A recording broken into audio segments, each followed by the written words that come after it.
وننزل من القرآن ما هو شفاء. الحمد لله نحمده ونستعينه ونستغفره ونعوذ بالله من شرور أنفسنا ومن سيئات أعمالنا. من يهده الله فلا مضل له ومن يضلل فلا هادي له.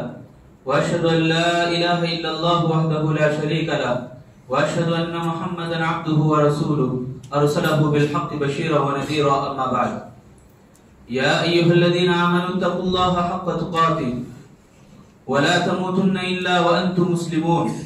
يا أيها الناس اتقوا ربكم الذي خلقكم من نفس واحدة وخلق منها زوجها وبث منهما رجالا كثيرا ونساء واتقوا الله الذي تساءلون به والأرحام إن الله كان عليكم رقيبا.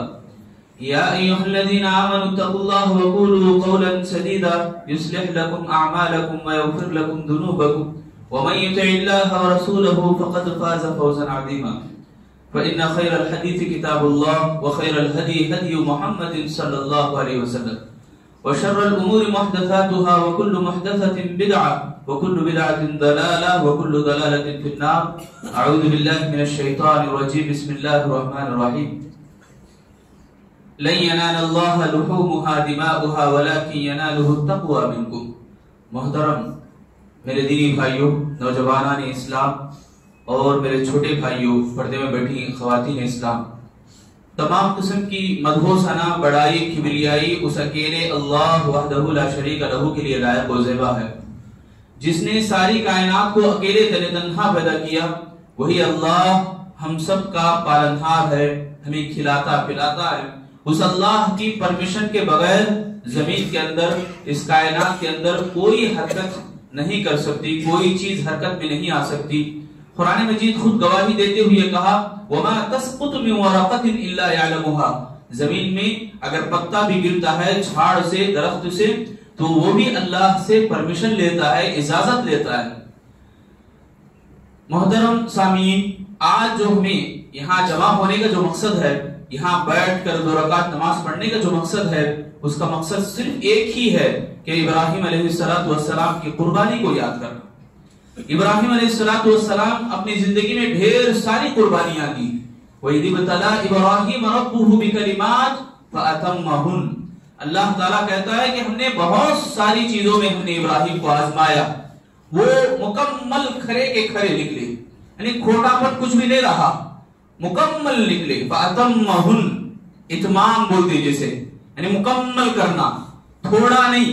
جیسا آج ہمارا رویہ ہے کہ من میں آئے تو نماز پڑھ لیے، جی چاہا تو نماز پڑھ لیے، ایسا نہیں ہے ان کا معاملہ. وہ جب اللہ کا حکم آتا تو فوراً لبیک کہتے تھے، اسی لبیک کو حاجی بھی یاد کرتے ہیں.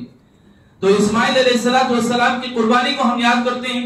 اسماعیل علیہ السلام جب اللہ رب العالمین کے حکم پر اپنی گردن کو نچھاور کیا، اللہ رب العالمین نے 80 سال کی عمر میں اولاد دیا، اس اولاد کو بھی ذبح کرنے کا حکم دیا. تو ابراہیم علیہ السلام فوراً لے کے نکلے اور اسماعیل علیہ السلام سے کہا کہ ایسی بات ہے. تو انہوں نے اپنے آپ کو قربان کیا. الفاظ میں قرآن نے یوں کہا فَلَمَّا أَسْلَمَا وَتَلَّهُ لِلْجَبِينِ. ان دونوں نے فرمانبرداری کی، دونوں نے اللہ کی بات کو مانی اور پیشانی کے بل لیٹ گئے. دیکھو حکمتیں بھری پڑی ہیں آیتوں میں، باتوں میں. تو یہاں قربانی کو قبول کر لینا، ایکسپٹ کر لینا. اسماعیل علیہ السلام جو کہ چھوٹے سے بچے، ننھے معصوم سے بچے، کھیلنے کے قابل تھے، اتنی چھوٹی عمر میں اللہ کی بات ان کو اتنی اچھی طرح سمجھ میں آ گئی کہ وہ اپنے آپ کو قربان کرنے کے لیے تیار ہو گئے. وہ تیار ہو گئے. یہ دیکھو کتنی بڑی قربانی ہے. اس سے بھی بڑی قربانی اگر ہمیں یاد کرنا ہے تو وہ دونوں ماں باپ کی قربانی. 80 سال ہو گئے اولاد نہیں تھی، 80 سال کے بعد اولاد دیا اللہ تعالیٰ، اس کو بھی اللہ کی راہ میں قربان کرنے کے لیے نکل پڑے. اور اس ماں کی قربانی کو ذرا یاد کریں. مائی ہاجر علیہ السلام چھوٹے دودھ پیتے بچے کو جب وہ پلانے کے لیے کچھ نہیں رہا، تھن خالی ہو چکا دودھ سے، تو دوڑ پڑی پہاڑ پہ. وہ پتھریلی زمین پہاڑ پہ دوڑ پڑتی ہیں، ایک مرتبہ دوڑ پڑتی ہیں. ڈر ہوتا ہے لخت جگر کا، وہ بھی جنگل ہے، بیابان ہے، کچھ بھی نہیں ہے وہاں پہ، پتھریلی زمین. ایک درخت نظر نہیں آتا، ایک بوند پانی کا نظر نہیں آتا. شاید کہ کوئی آ رہا ہو قافلہ، لوگ آتے ہوں، دیکھ کر ان کے پاس جائیں، پانی لے کر آئیں. یہ دوڑ پڑتی ہیں، پھر اترتی ہیں بچے کے ڈر سے، پھر چڑھتی ہیں دوسرا پہاڑ صفا مروہ کے، ایسی چکر لگاتے ہیں جو 7 مرتبہ کی چکر لگاتے ہیں صفا مروہ کا. یہی سنت عمرہ کرنے والے، حج کرنے والے حاجی یاد کرتے ہیں. دیکھو کتنی بڑی قربانی تھی یہ بھی. اور اس سے بڑی قربانی سبحان اللہ حضرت سارہ علیہ السلام کی قربانی. جب ہجرت کرنے کے لیے ابراہیم علیہ السلام اور حضرت سارہ علیہ السلام نکل پڑے تو راستے میں ایک بڑا درندہ صفت بد کردار بادشاہ تھا. سارہ علیہ السلام کو ضبط کرنا چاہا، ان کے اوپر بری نگاہ ڈالا، ان سے بدکاری کرنا چاہا. قریب آتے گیا تو سارہ علیہ السلام اللہ کی بندی، وہ اللہ کی نیک خاتون تھی، دعا کرنے لگی اللہ اس دشمن کے لیے تو کافی ہو جا، میری حفاظت فرما. یہاں شوہر حبیب بیٹھے باہر بیوی کی عصمت عزت کی دعائیں کرتے رہے حفاظت کے لیے. اب یہاں ہوا یہ کہ بادشاہ قریب جاتا، ہاتھ اس کے شل ہو جاتے، پیر اس کے پڑ جاتے. پھر تو مانگتا سارہ علیہ السلام سے تم تو بڑی نیک خاتون ہو، میرے حق میں دعا کرو، اس طرح ریکویسٹ کرتا، اس درخواست کرتا. تو سارہ علیہ السلام دعا کرتے ٹھیک ہے جاؤ اللہ تمہیں معاف کرے. تو اس طرح سے پھر اچھا ہونے کے بعد پھر دوبارہ کوشش کرا. 2-3 مرتبہ ایسا ہوا تو وہ سمجھ گیا کہ یہ معمولی خاتون نہیں ہے، یہ اللہ والی، اللہ کی بندی ہے. تو فوراً اس نے کہا کہ تو میں تمہیں رہا کرتا ہوں اور ساتھ میں تمہیں ہدیہ دیتا ہوں. وہ ہدیہ حضرت ہاجرہ علیہ السلام ہے. وہ اپنی بیٹی یا باندی کو لے کر آ جاتا ہے سارہ علیہ السلام کے، وہ لے کر آتا ہے ان کے گود میں، یعنی ان کے پاس لے کر آتا ہے اور ہدیہ دے دیتا ہے. اور یہ سارہ علیہ السلام کی قربانی یہاں اتنی بڑی جو بات ہمارے کو سمجھ میں آتی وہ یہ کہ وہ اپنی اس دینداری کو باقی رکھنا چاہتے ہوئے، جبکہ ان کے بارے میں یہ مشہور تھا کہ وہ بانجھ تھی، ان کی اولاد نہیں ہوتی تھی، تو حاجرہ علیہ السلام سے تو ہی اولاد ہو، انہوں نے آگے بڑھ کے ابراہیم علیہ السلام کو نکاح کروایا. یہ جو قربانی تھی دیکھو، ایسی ایک نہیں کئی قربانیاں، پورا گاؤں پوری دنیا ایک طرف ہو گئی تھی سوائے اکیلے ابراہیم کے. جب اللہ کی طرف بلانے لگے، اللہ کی طرف بولنے لگے، دیکھو لوگوں کو حکمت کے ساتھ قریب کرنا چاہا. پہلے ستاروں کو دکھا کے بولا ہاں یہ خدا ہو سکتے ہیں. پھر صبح ہو گئی، ڈوب گئے ستارے، تو کہا ڈوبنے والے میرے خدا نہیں ہو سکتے، میرا اللہ نہیں ہو سکتا. اور اس کے بعد چاند کو دیکھا، ستاروں سے بڑا ہے، روشن بھی ہے زیادہ، تو یہ میرا خدا ہو سکتا ہے. لوگوں کے دماغوں کو پڑھا، لوگوں کے دماغوں کو بڑا قریب کرنا چاہا اللہ کی طرف بلانے کے لیے، حکمت کے ساتھ لوگوں کو بلایا اللہ کی طرف. مگر ہوا کیا؟ چاند کو بھی کہا کہ چاند بھی ڈوب گیا، یہ بھی میرا خدا نہیں ہو سکتا. پھر سورج کو دکھایا، یہ زیادہ روشن ہے اور بڑا بھی ہے، چلو یہ خدا ہو سکتا ہے. تو وہ بھی جب ڈوب گیا تب یہ کلمات کہے انی وجہت وجہی للذی فطر السماوات والارض حنیفا مسلما وما کان من المشرکین. دیکھو یہ جو دعائیں ہمیں پڑھتے ہیں روز بھی، ہمارے کو یاد بھی ہے، ان دعاؤں کے معنی اور مطلب میں ہی ہمیں بتایا جاتا ہے، اچھی طرح سمجھایا جاتا ہے کہ کیا پس منظر ہے اس کا بیک گراؤنڈ کیا ہمارے کو سکھاتا ہے.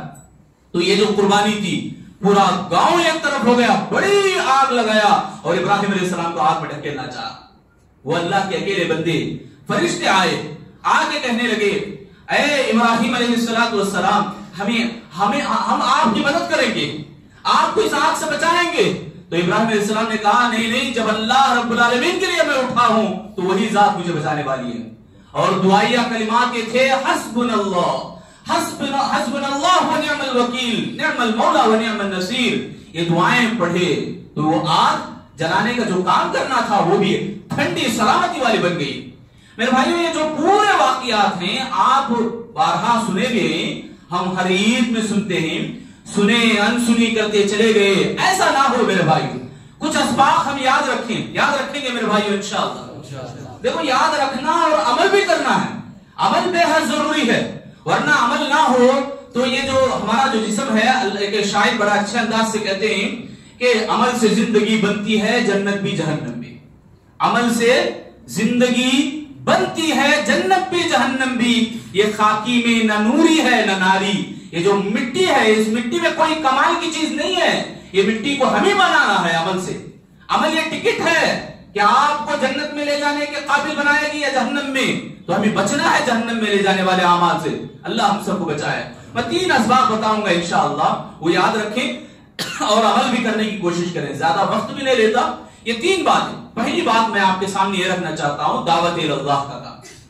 اللہ کی طرف بلائیں، لوگوں کو حکمت کی دعوت دیں، حکمت کے ساتھ قریب کریں. اللہ کی طرف بلانا سب سے اچھا کام ہے دنیا میں. کام جو بھی کرتے نا ہمیں, کتنے ہم کام کرتے ہیں, بہت سارے کام ہم گناتے ہیں. کیا کام ہے بھی آج بولے تو 100 کام ہم گناتے بڑے جاتے, 1000 کام ہم گناتے بڑے جاتے. اللہ نے کہا وَمَنْ أَحْسَنُ قَوْلًا مِّمَّنْ دَعَا إِلَى اللَّهِ, سب سے بہترین اگر کوئی کلام ہو سکتا ہے, سب سے اچھی اگر کوئی بات ہو سکتی ہے تو اللہ کی طرف بلانا ہے. میرے بھائیو, اللہ کی طرف بلانا, لوگوں کو اسلام معلوم نہیں, لوگوں کو اسلام سے آگاہ کرنا. ایک سکول میں دیکھا گیا, ایک روم میں بچے نماز پڑھ رہے ہیں اور ادھر بیٹھے شور شرابہ کفریہ کلمات کر رہے ہیں, بچے زیادہ ہنگامہ کر رہے ہیں. ان لوگوں کو بولنا ہے, ان لوگوں کو بتانا ہے بھائی ہمارا اسلام ایسا نہیں ہے, ہمارا اسلام کسی کی وروਧ میں بکنے والا نہیں, اتنا لچا اور ایسے لفنگے کے کام کرنے والا نہیں. ہمارا اسلام امن اور شانتی کا پیغام دینے والا ہے. عید آئی, ذبح بھی کرتے ہیں تو سکون کے ساتھ, اطمینان کے ساتھ, ہنگامہ کوئی نہیں کرتے. ڈی جے ڈھول ایسا کیا بھی ناچ گانا, ایسا ہمارا دین ہمیں کبھی بھی سبق نہیں دیتا. ہم ان کو قریب کریں, ان کو معلوم نہیں اس لیے وہ دشمنی کر رہے ہیں, اس لیے وہ دشمنی کر رہے ہیں. میرے بھائیو, میں یہی بات بارہا کہوں, بارہا کہتا رہوں گا, اگر ہم آج عمل نہیں کریں گے, میرے بھائیو آپ سب میرے مخاطب ہیں, میں آپ سب سے, آپ کا میں چھوٹا بھائی سمجھو مجھے, اور میں درخواست کرتا ہوں آپ سے, پہلے ہم اسلام کو سمجھیں اور اسلام کو لے کے جائیں ان کے پاس. اگر نہیں لے کے جاتے ابھی سمجھ میں نہیں آنے والا اس کا جو انجام ہے, آگے کے زمانوں میں دیکھنے کو ملے گا. آج جو بڑے بڑے بگڑ چکے ہیں نوجوان, ہماری بگڑی نسل ہے, اور ہمارے امت کی بیٹیاں, مسلمان عورتیں اغوا ہوتی جا رہے ہیں اور مرتد ہوتی جا رہے ہیں, اسلام کو چھوڑتی جا رہے ہیں. کتنی ایسی خبریں ہم سنتے نہیں, نہ صرف اغوا ہو رہی, نہ صرف مرتد ہو رہی, بلکہ اپنے اپنے سگوں کے, اپنے اپنے رشتہ داروں کے دشمن بھی ہوتی جا رہے ہیں. یہ سب کیوں ہو رہا ہے؟ اس لیے کہ ہم نے دین کو نہیں سمجھا ہے, ہم نے اسلام کو نہیں سمجھا ہے. اسلام نام ہم سمجھے کہ عید کے موقع پر ہمیں آنا اور نماز پڑھنا اور گلے مل لیے چلے گئے, یہ مسلمان ہی ہم سمجھ رہے ہیں. میرے بھائیوں, ملاقات بھی ہو تو سلام, دعا دو, کتنی پیارا دین, کتنے پیاری باتیں ہیں اسلام کے اندر. ملتے بھی ہیں تو بھائی اللہ آپ کو سلامتی کے ساتھ رکھے, کتنی اچھی بات ہے اسلام میں. ارے ایک بات ملاقات کے ٹائم پہ اتنی اچھی بات بتا رہا ہے اسلام, آگے ذرا گہرائی میں اتر کے دیکھو, آپ حیران نہ ہو تو بتاؤ. پتھر دل بھی جب اللہ کا کلام سنتے, جب دین کی بات سنتے, بارہا پوچھتے, پھر ایک مرتبہ پڑھو مجھے بہت اچھا لگ رہا ہے, پھر ایک مرتبہ پڑھو مجھے بڑا اچھا لگ رہا ہے. یہ جو کلام ہے, یہ جو دین ہے, دین اسلام, اس کی گہرائی میں اتر کے دیکھو, آپ حیران ہو کے رہیں گے. میرے بھائیوں, ایسی باتیں ہیں اور گارنٹی کی بھی باتیں, اور چیلنج بھی ہے دنیا میں کہ اسلام جیسا کوئی ثانی نہیں ہے. پھر میرے بھائیوں, ہم سب مسلمان ہیں, الحمدللہ مسلمان ہیں. دیکھو ہمارا جو رویہ آج بن کے رہ گیا خالص چند کاموں کے لیے. عرفے کا روزہ رکھے ہمیں, کل عرفے کا روزہ رکھے, الحمدللہ سنت ہے روزہ. روزے کا اتنا اہتمام ہم کرتے ہیں, سال میں ایک مرتبہ آتا ہے, الحمدللہ اللہ کا فضل ہے. مگر فجر کی نماز میں دیکھے تو ماشاءاللہ تعداد تھی, وہی دوسرے دنوں میں فجر کی پابندی. ارے بھائی, سنت روزے کی پیچھے ہم فجر کا خیال کر رہے ہیں, یہی فرائض دن میں 5 مرتبہ پڑھو تو کتنا نور نہیں آئے گا. ایک دن عرفے کے دن آپ دیکھیں روزے کا اہتمام کرتے ہوئے, سنت ہے روزہ, اس کے اہتمام میں ماشاءاللہ پابندی نماز کی. وہی نماز آپ ایک دن پڑھنے کا جو اہتمام کرے, خوشی ہوئی نہ ہوئی میرے بھائیوں؟ کتنی خوشی ہوتی ہے روزہ رکھ کر, جب افطار میں بیٹھتے ہیں, افطار کا انتظار کرتے ہیں.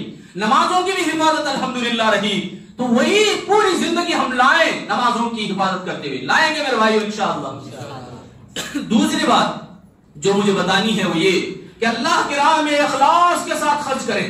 اللہ کی راہ میں اخلاص کے ساتھ جو مال ہمیں محبوب ہے, جو مال ہمیں پسند ہے, وہ مال ہم خرچ کریں. اللہ کا فرمان ہے لن تنالوا البر حتى تنفقوا مما تحبون.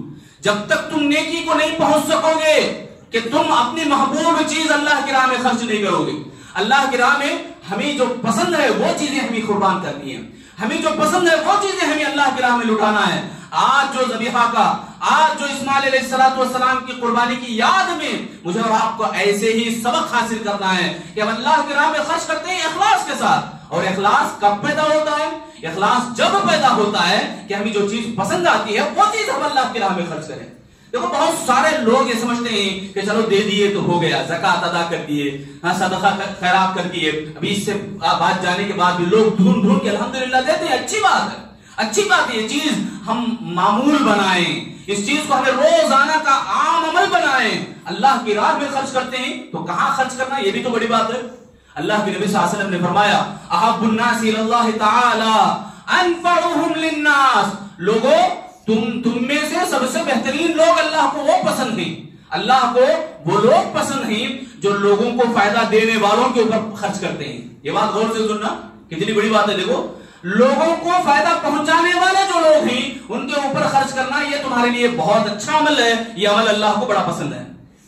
میں ڈائریکٹ اگر بولوں تو دینی مدارس اور مساجد کے سلسلے میں خرچ کرنا ہے، جہاں علم بانٹا جاتا ہے، مدرسے کے طلبہ اور طالبات ہیں اور مدرسے میں پڑھنے والے چھوٹے چھوٹے اسٹوڈنٹ ہیں، بچے ہیں، ان کی ہمت افزائی کے لیے جو ہو سکتا ہے آپ کریں. یہ صدقہ جاریہ، یہ ثواب جاریہ بن جائے گا. ثواب جاریہ کا معنی کیا؟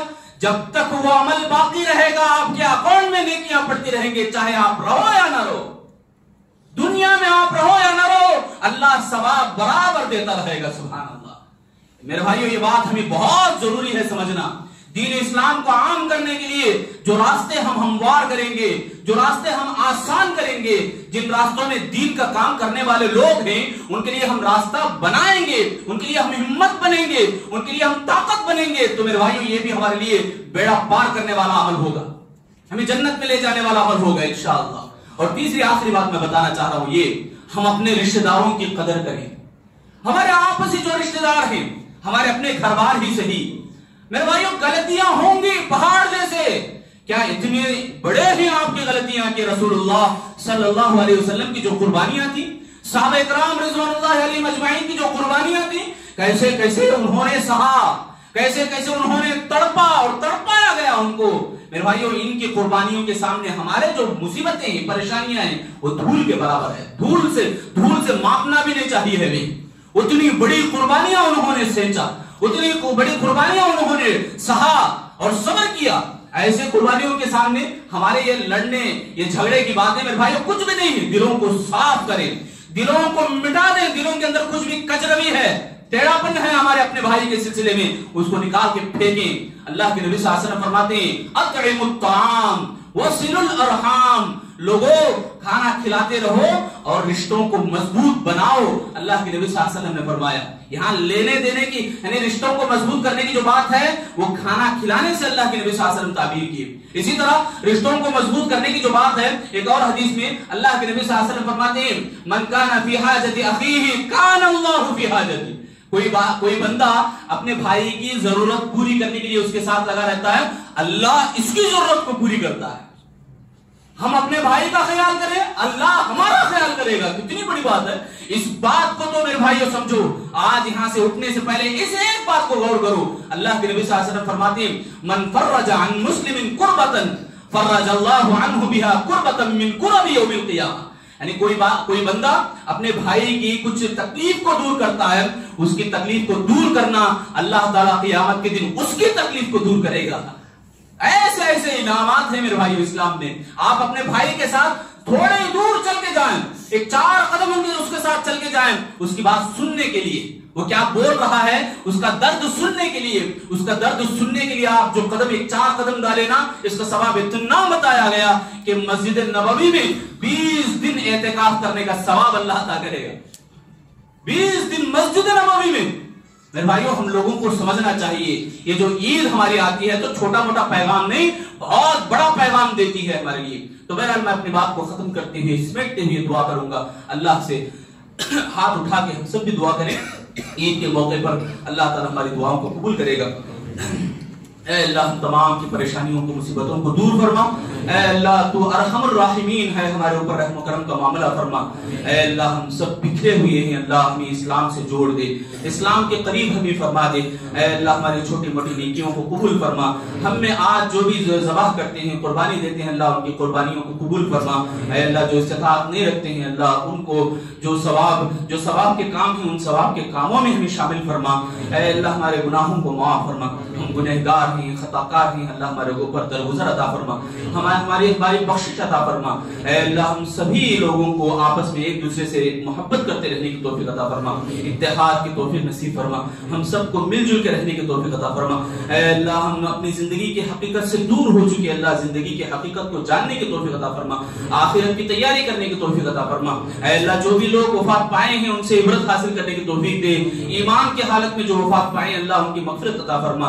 اے اللہ ہمارے والدین کے اوپر رحم و کرم کا معاملہ فرما، جن کے بھی والدین دنیا میں نہیں ہیں اللہ ان کی قبروں کو کشادہ فرما، ان کی مغفرت عطا فرما۔ ربنا اغفر لنا ولاخواننا الذين سبقونا بالایمان ولا تجعل في قلوبنا غلا للذين آمنوا ربنا انك رؤوف رحیم۔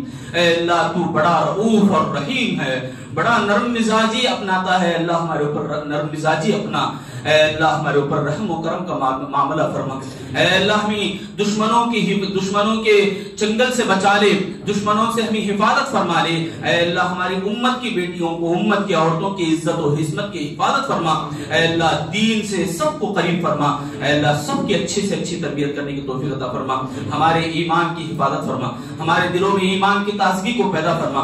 اے اللہ جس طرح ہم یہاں تیرے گھر میں جمع ہوئے ہیں اسی طرح روزانہ 5 وقتہ نمازوں کی پابندی کرنے کی توفیق عطا فرما۔ اے اللہ ہمیں جس طرح یہاں بیٹھنے کی تو نے توفیق عطا فرمائی، تیری توفیق کے ساتھ ہم بیٹھے ہیں، اللہ ہم سب کو توفیق دے کہ ہم جنت میں داخل ہو جائیں۔ اے اللہ ہم سب کو جنت میں داخل ہونے کی توفیق دے۔ اے اللہ دنیا کی حقیقت کو پہچاننے کی توفیق دے، دنیا کے دھوکے باز دغا بازوں سے ہم سب کی حفاظت فرما۔ اے اللہ ابراہیم علیہ السلام کی جیسی زندگی ہمیں گزارنے کی توفیق دے، ان کی جو قربانیاں تھیں اس کو اچھی طرح پڑھ کر سبق حاصل کرنے کی توفیق عطا فرما۔ اے اللہ ہمیں دین کی راہ میں زیادہ سے زیادہ خرچ کرنے کی توفیق عطا فرما۔ اے اللہ دین کی جو اڈے ہیں مسجد اور مساجد، طلبہ اور طالبات، اے اللہ ان کی مدد کرنے کی، ان کی ہمت باندھنے کی اللہ ہم سب کو توفیق عطا فرما۔ آمین یا رب العالمین۔ اے اللہ ہمیں جب تک زندہ رکھ، ایمان کی حالت میں زندہ رکھ، جب موت دے تو ایمان اور اسلام کی حالت میں ہمیں موت عطا فرما، قبر میں جانے سے پہلے قبر کی تیاری کرنے کی توفیق عطا فرما۔ آمین۔ ربنا تقبل منا انک انت السمیع العلیم وتب علینا انک انت التواب الرحیم۔